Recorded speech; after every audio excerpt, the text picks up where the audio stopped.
What do you do when you feel so empty at the end of the day? Who do you become when no one's around and you have no one to perform for? Our lives are filled and compiled with people of who we trust and people who we are around. But most importantly, our day is filled with who we portray ourselves to be. Who are you when the show is done, the curtain's closed, and no one's there?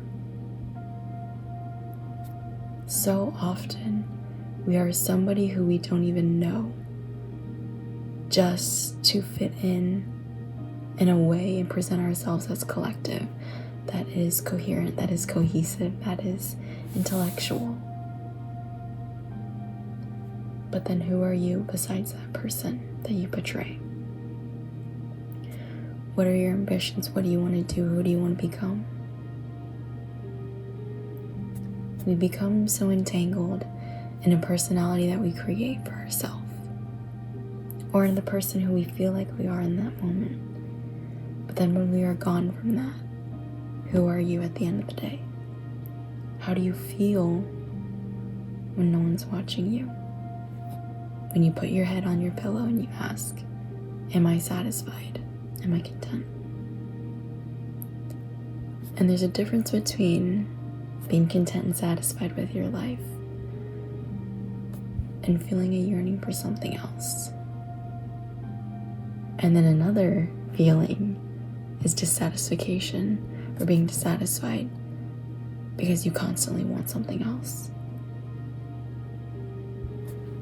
That's up for you to decide how you feel. But at the end of the day, who do you want to become? Who are you becoming? Who do you identify yourself as? And does that really align with who you are? Who you are, not who you portray yourself to be.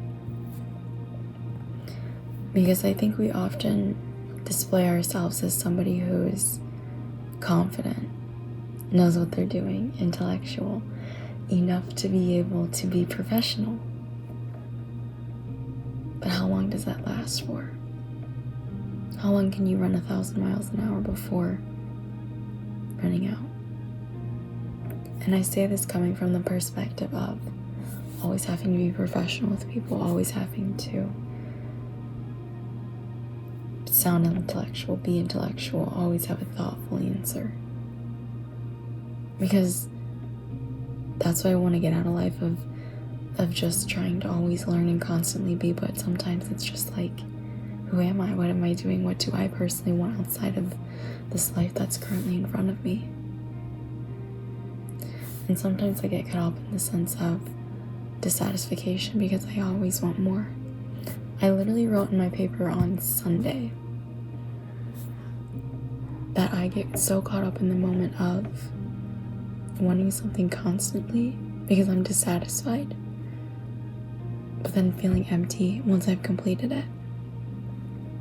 And there were so many highs and lows of today, of interacting with so many people, getting to know everybody, and having beautiful conversations that I never would have imagined. I went to go stop and talk to this lady about my t-shirts that I want.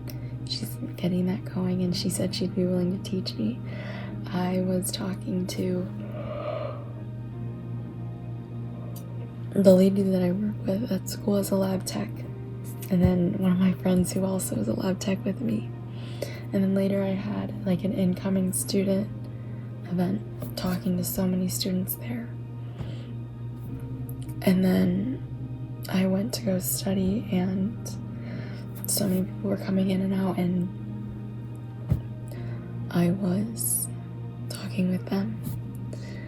And at the end of the day, I'm very right now just drained, and I'm like, what am I doing? I feel so dissatisfied. I'm not content. Like, I don't want this anymore. But I'm kind of realizing that my old life and my old self is at the cost of me becoming new, someone I'm becoming different. And it's kind of wild to think about that. Like a year ago, Like, if I would have told the year ago self that I would be doing all this stuff, she would be mind blown. She would be mind blown in how extroverted that I am, how I can hold conversations, how I can be able to articulate my ideas and flow and everything that I can do and that I've been doing. She'd be like, I couldn't imagine that. Sorry, it's like 11:45 at night and I'm extremely tired. I've been up since like 5:30.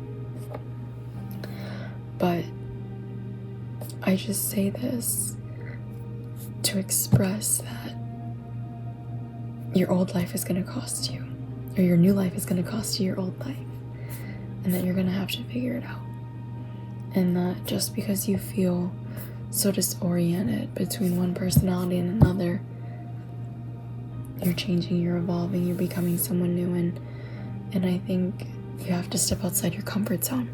I'm not an awkward person, but I felt very awkward because I sat myself down at this table, at this we'll call it a table, and there was 4 seats. Mine was taken and 3 others were open. And so I get food and I see that like guys are at my table and I'm like, oh, this is kind of really awkward because I'm like the only girl at this table, but like I'm one of like the student people who are being like the orientation people. So I did just make conversation and it was fine, and they like organically made conversation and I had to facilitate it a bit, but it's okay, it's fine. It's a step in which when you feel awkward that you grow, that you learn, and that you're figuring it out. So I want to leave you with this.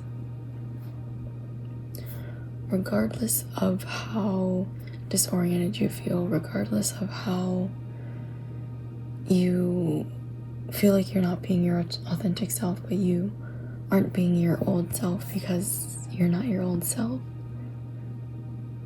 your new life is going to cost you your old life.